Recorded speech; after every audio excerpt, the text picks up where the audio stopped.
मस्त अशी मोडाच्या मटकीची रस्सा भाजी करायला लागली. अशी रस्सा भाजी आहे ना, चपाती सोबत चुरून खायला पण छान लागते. आणि आम्ही कशी खातोय ना ती दाखवते आज दुपारी. त्यामुळे म्हणजे जेवणाच्या टायमिंगला, त्यामुळे आजचा व्हिडिओ स्किप न करता बघत राहा. कुकरमध्ये एक तांब्या पाणी गरम करायला ठेवले. ही मटकी स्वच्छ धुवून घेतली आणि पाण्यात टाकून घेणार आहे सगळी. मटकी पाण्यात टाकली, ह्याच्यात थोडीशी हळद टाकायची, चवीपुरतं मीठ टाकायचं आणि ह्याच्यात 2 शिट्ट्या करून घ्यायच्यात. आता आपल्याला झाकण लावते आणि कुकरची ही शिट्टी लावताना काय करायचं माहितीये का, कुकर मधून ओतू जाऊ नये म्हणून शिट्टी काढून घ्यायची आणि ह्या होल मधून ज्यावेळेस वाफ बाहेर पडायला लागते का नाही त्यावेळेस शिट्टी लावायची, म्हणजे शक्यतो कुकर मधून ओतू जात नाही. आता ह्याच्या भाजीसाठी जे वाटण लागणार आहे ना मसाला, तो करून घेते, दाखवते तुम्हाला. इथं आता टोमॅटो एका बाजूला भाजायला टाकलाय, कांदा अगोदरच बघा भाजून घेतलाय. अगदी थोडंसं तेल टाकून ना हा कांदा भाजून घेतलाय आणि इकडं टमाटर भाजायचं चालू आहे. असं छान वाटण बनवलं ना तुम्ही, ती कच्ची मिसळ विसरून जाईल ना, असली मिसळची भाजी होती ही, म्हणजे मटकीची भाजी होती. इथं ना एक अद्रकचा तुकडा, त्यासोबत थोडासा लसूण, भाजलेला कांदा, टमाटर, कढीपत्त्याची थोडी पानं आणि आता थोडीशी कोथिंबीर, याचा आता ना मस्त वाटण बनवून घेते. हे बघा वाटण बनवून घेतले, आता छान झाले एकदम. जिरी मोहरी टाकून घेते तेलात अगोदर, खूप मस्त लागते अशी केलेली भाजी. त्यानंतर हा कांदा भाजून घेऊया आपण.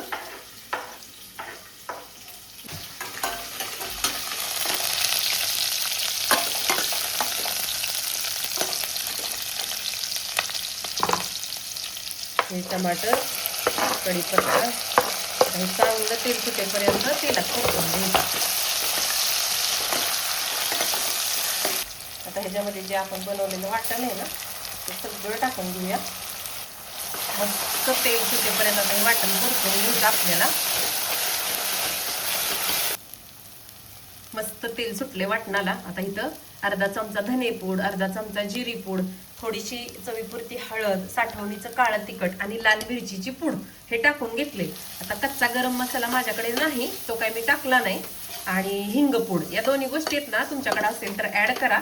मला आणायचं येते पण जसं आहे करते तशी रेसिपी शेअर करावं म्हटलं. असं जरी असलं तरी पण छान होती भाजी. एखादी गोष्ट नाही म्हणून आडून पडण्यापेक्षा आहे त्या गोष्टीमध्ये ती रेसिपी ट्राय करायची. म्हणजे मी नेहमी करते आणि माझ्या लेकींना खूप आवडते अशी केलेली भाजी. आता मस्त 1 मिनिट हे सगळं वाटण परतू द्यायचं. मस्त आपली मटकी शिजली असणार आहे. 1 नंबर लागते ही रस्सा भाजी. तुम्ही नक्की ट्राय करा आणि केल्यानंतर मला कमेंट करून सांगा. 100% तुम्हाला आवडणार म्हणजे आवडणार. वाटण इकडे छान तेलात परतून झालंय आपलं. हा रस्सा आहे ना आता मस्त टाकून घ्यायचा. मग मटकी काय भारी दिसते बघा, तुम्हाला दाखवते. आता लेकीला माझ्या थोडी खायची मटकी, त्यामुळे ठेवायची घेतली उकडलेली मटकी. हे बघा शिजल्यानंतर हळद टाकून अशी इतकी भारी दिसते मटकी. चवीपुरतं मीठ टाकून घ्यायचंय आपल्या आपल्या आवडीनुसार. छान अशी 1-5 मिनिटं ना त्या मटकीच्या भाजीची उकळी काढून घ्यायची. आणि आम्ही मायाली की कशा पद्धतीनं खातो ही मटकीची भाजी ते दाखवते तुम्हाला. 1 नंबर लागते, 1 नंबर. आणि आता थोड्या वेळात उकळी आली ना छान तरी येते. थोडंसं तुम्हाला तरी आवडत असेल तर थोडं तेल जास्त वापरलं तरी चालते. आता ह्यातली थोडीशी मटकी लेकीसाठी काढून ठेवते, तिला खायची आहे.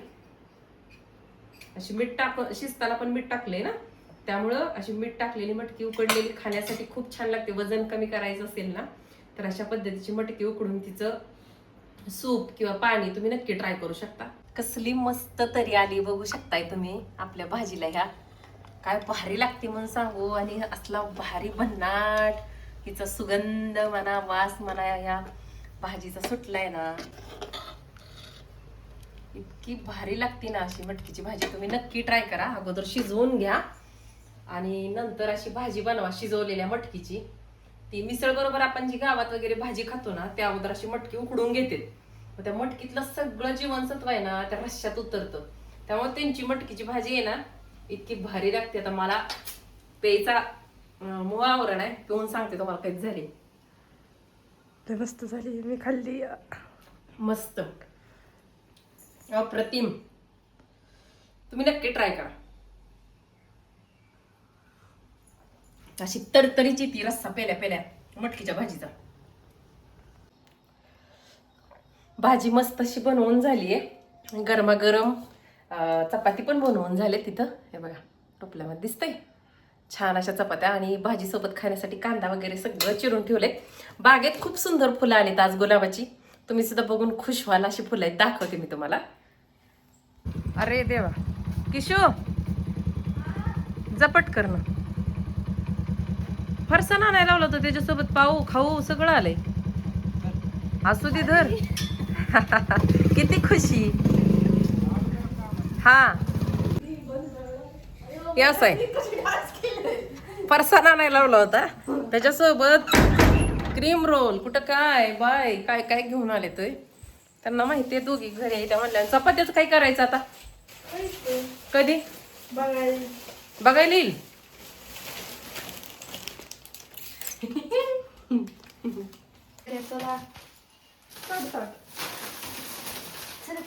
हे असं चालू असतंय. आज काही दिवसभर ढिल्ला बेत नाही. मिसळ पाव सगळं काय काय. फरसाण आणलाय. आमच्या तिथे एक बेकरी आहे तिथं छान फरसाणा मिळतो एकदम चांगला. तिथून फरसाणा पाव तर किती आणले पप्पाने. अगं विचारलं सुद्धा नाही मला. ह्यात कसं घेणार बाळा. मोठ्या वाट्या घ्याव्या लागते. नको मस्त असा फरसाण आलाय. आता खायची मस्त असा ताव मारायचा. इतकं भारी लागतं ना ते पाव खाण्यापेक्षा. म्हणून म्हणलं चपाती सोबत खाऊ. आम्ही चपाती सोबतच खातो कारण मैद्याचं जास्त खायला नको म्हणून. आता कृष्णा तिच्या पद्धतीनं तिला पाहिजे तशा घेणार आहे. मी माझ्यासाठी आणि दीदीसाठी इथं घ्यायला लागले. आता ह्यातली मस्त मटकी आहे ना. एक एक पळी मटकी टाकून घ्यायची ह्याच्यावरती अशी. काय भारी दिसते बघा. आणि चाकू दोन दोन झाले त्याच्यावर. ह्याच्यावरती असं बारीक. दीदू तुला टमाटर टाकायचं आहे का. आणि असं टमाटर टाकायचा बारीक चिरलेला. कांदा असा थोडं थोडं चुरून टाकायचा. जास्त नाही टाकायचा. हा टाकते की लिंबू. थोडी थोडी कोथिंबीर. तसंच राहू द्या माझं हलवू नका. हो नाही हलवत तुमचं. आणि दाखवू जवळ ना. हा आणि कडेनं असा मस्त रस्सा घालायचा पाहिजे तेवढा. छान दिसतंय ना. थोडी थोडी तरी बी घेऊ लागेल असं. तर फरसा नाही म्हटलं ना रस्सा खूप पिऊन घेते एका कडनं. घरचं खा स्वस्त राहा सगळेजण. छान छान घरचं खाल्लं ना हेल्दी चांगली गोष्ट असते. आणि असा मस्त लिंबू पिळायचा ह्याच्यावरती. काय भारी लागतंय म्हणून सांगू तुम्हाला. मला खूप आवडतं मिसळ पाव. पण पाव मैद्याचा असतो म्हणून टाळती. पण आज खाणार आहे मी. कोणाकोणाच टाकायची. तुमचं मोठं आहे गोल. माझं कप्प्याचं घेतलंय मी. ती दिदूचं. माझ्या ऑलरेडी रस्सा पाय घेतलेली ती वाटी घेतली मी ती कृष्णाची. ओके हा या सगळेजण मस्त असं कांदा हे टमाटर लावती ताटाला जरा लागलं तर असं म्हणून. तुम्हाला जसं पाहिजे तसं आता मी घ्या. हा खिचा घेते आधी. या सगळ्यांनी मस्त असं मिसळ पाव खायला. आज लॉटरी लागली आमची. खरं सांगायचं तर पावाची अपेक्षा नव्हती पण पप्पा मनानेच त्यांची घेऊन आले. मस्त लागते. टेस्ट छान झाली आमची. तरी आज हिंगपूड नव्हती आणि काय नव्हतं का गरम मसाला आहे ना. हा कच्चा गरम मसाला पण वापरत नाही नेहमी. ती नव्हता.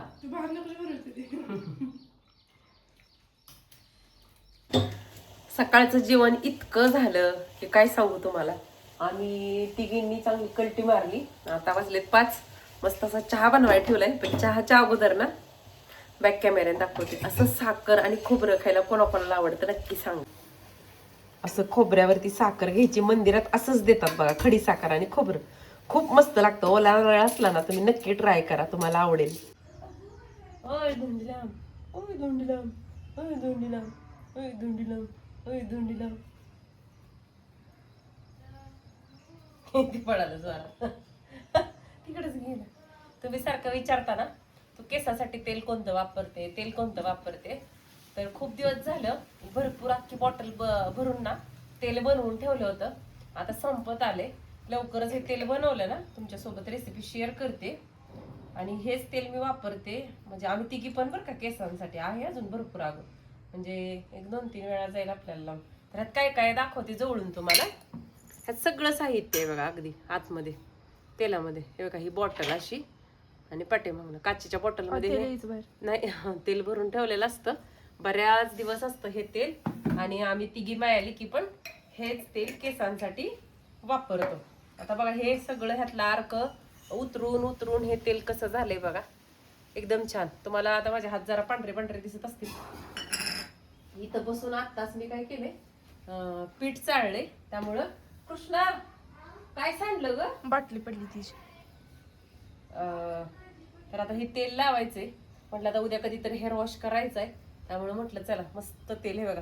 असे ह्याच घरगुती तेलामुळेच माझे असे केस एवढे छान हेल्दी आहेत. म्हणजे सगळ्यांचीच आमच्या तिघींची पण. लावते काय आता बघा लेक हेळ मसाज करायला लागली. म्हणजे मी लावतच नाही बरं का हाताने. मला लेक कंटाळा येतो अलीकडे तेल लावायचं स्वतः. आमच्या कृष्णाकडेच असतं तेल लावायचं डोक्याला माझ्या. आता घेते केसाचा मसाज करून. आजचा ब्लॉग आवडला असेल तर लाईक चॅनलला सबस्क्राईब नक्की करा. आणि कमेंटच्या शेजारी हाईपचा ऑप्शन आहे तो सुद्धा द्या.